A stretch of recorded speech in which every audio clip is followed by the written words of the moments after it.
Hey everyone. So I didn't do a challenge up there at the end of May. There wasn't that much change, and then I'm kind of, we're in towards the end of June, and um, I haven't made a ton of changes either, but I've picked up some new challenges, so I want to kind of talk about where those are all at. So to start with, I'm still following along with the Read Your Bookshelf challenge, and that's been good. I have one more book to read for the Bookish Drummers Discord challenge, and that is a pet pick. And my cat very reluctantly looked at the books, had no interest, and then eventually sat on Rouge. So that's apparently what we're going to be reading. So that's the only one I have left for him for that challenge. So and then for the I'm at 56 books on the 100 books to read what you own. So I feel like I'm doing okay. I have, I think, 8 more to read for my own, for my 24 to read in 24. And I'll just do like a quick glance of all these things. And then I have 3 more for Sir Chonk. He has 1 more for me. And then for the 52 book club challenge, I have 2 more. Set during a holiday you don't celebrate. I'm probably going to read Still Life because I think it's set during Canadian Thanksgiving. And then Includes a Wedding. I'm probably going to finish Love and Luck, but I kind of put it on hold for a bit, and then it had to be returned to the library, and then I ended up buying a copy because it was on sale. But yeah, so I'll probably read that at some point. I'm like 20% in. And then I started the 2023 52 book club challenge. So I've read 4 books from that challenge so far. So obviously that will take a while. And then, so a couple new things. So the 52 book club is doing a summer reading challenge that is tied to the Olympics. So the challenge prompts are for opening ceremonies. And the way this works is you can read all of the prompts and you win gold, or 2 prompts from each section and you get silver, or 1 prompt from each section and you get bronze. And basically they said it's June to end of August, but you can also extend it to the end of the year if you need to. So my goal is obviously to do all of them, but we'll see how I do. So for opening ceremonies, you have Set in Paris, Flame on the cover, and Going for Gold. So I've got Flame on the cover done. And then for athletics, 100-meter sprint, which is a short story collection. Long Jump, which is an audiobook, more than 15 hours, but I don't read audiobooks, but basically I just have to find one that has a version that is an audiobook that's long. And then Steeplechase, Character as a Spiritual Leader. Individual, we have boxing, a strong opening hook, wrestling, a heavy read, and so it can be heavy physically or emotionally. Fencing, dialogue with witty banter, touche. And then for gymnastics, balance beam, about finding balance. Uneven bars, a series with an uneven number of books. Rings, jewelry on the cover. And then water, synchronized diving, a sports romance novel. This is going to be the hardest one for me because I don't really do romance. I'm grunting to remember. I can reread Grunting to remember, sure. Water polo, book that made a splash. Butterfly, plot featuring the butterfly effect. And then for cycling, we have road cycling, time period without modern transportation. Team pursuit, featuring a group of friends. I've done that one. Cross country, related to the word endurance. For team, we have handball. Author shares the same last name as an Olympian. Volleyball, set in the country that wins 2024 gold this year in the Olympics in volleyball. So that's men's beach, women's beach, or men's indoor and women's indoor. So that gives us 4 chances. So one of those 4 countries. So I obviously can't do that until August. And then football, soccer is double letter in the word in the title. I've done that. And then closing ceremonies, at least 4 Olympic ring colors on the cover. An author who hasn't released a book in the past 4 years. And then a memoir biography about an Olympian. So Sir Chong has gotten up. So hold on. I'm going to pause because he's supposed to be here having this conversation. I need an orange.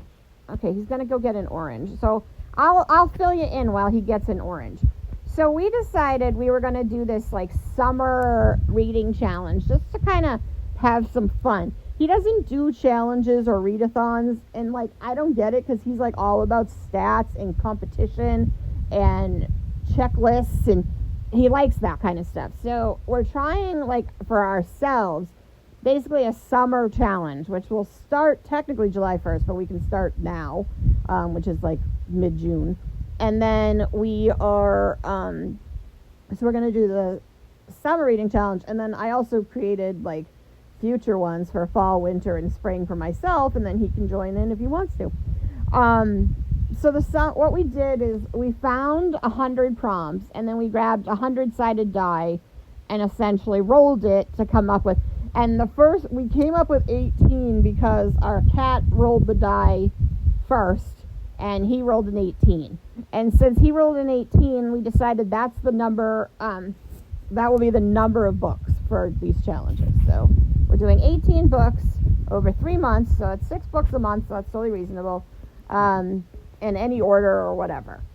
So the prompts are, and I'm waiting on Sir Chong to get his orange. I'm going to go through the prompts. I'm going to tell you what I'm thinking of reading, and then Sir Chong can tell you what he's thinking of reading if he has any idea. I have no idea. He has no idea, he's yelling. But he has an orange, so that's fine. Okay. There's no orange prompt. All right, so the first prompt is a science fiction novel.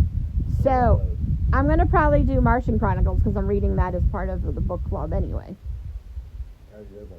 You didn't, because we didn't come up with the thing yet. Read another sci-fi book. Okay, all right. Non-fiction. I'm probably going to read Guns, Germs, and Steel because that's on my 24 for 24, but we'll see if I change my mind. What are you reading? Faithful or Faith is Cool? Oh, what about that one that's based on the Greyhound thing? Oh, that's a novel. Oh, okay. You gotta talk louder because no one can hear you because you're eating an orange. All right, number 3, the next book you see someone reading. So this one is gonna be interesting because we don't go out that much, and like when we do go out, we don't see people reading frequently. However, like basically it's open to interpretation. So we said anytime we see someone either reading in person, or we watch a movie and someone's reading a book, or we watch like a sporting event and someone's sitting, then there's a person like me who brings a book to the Red Sox game. Like basically anytime we see somebody reading, and then that book. Yeah. Oh, because you're playing Assassin's Creed. And then search up your name on Amazon or any kind of like outlet basically that has books, and find a book. So we'll kind of be creative with that. And then for female protagonists, I don't know. Most of my books have female protagonists, so we'll see. What about you? Do you have one in mind? Well, there you go. Multiple points of view. I mean, I read so many books that have multiple points of view. And then inspired by historical events. That's where you can read that Greyhound book. I don't know what I'm going to do. I'm not doing very good at this. A book about computers. I want to read Logging Off, which is like a comedy about a guy who's like addicted to technology. So I was wondering a book about corn. Computers. Corn. Corn-based book. Computers. Be Amazed, the history. Computers, not corn. Corn. Computers. How popcorn is right for you. Can you read a book about a computer? About corn? Okay. A book with illustrations. I don't know. Oh, I'm reading Fire and Blood, so I'll do that because that has illustrations. Sir Chong's probably just going to read a comic book, right? Right? He's left. He's like walking around the house eating oranges and ignoring me. Garfield sits around the house. Okay, Garfield Sits Around the House will probably be his illustrated one. A novella, I don't know. I'm sure I have a billion novellas. Do you have a novella? Yeah, you have to read a new one. I'm sure you can find one. That's not hard. Book featuring a puzzle. I'm probably just going to pick any book that has a mystery in it. New York Times crossword. That's not a book. A graphic novel. Oh, I was going to ask you if I could borrow, what's that Batman book? The Dark Knight Returns or whatever. Yeah. Frank Miller one.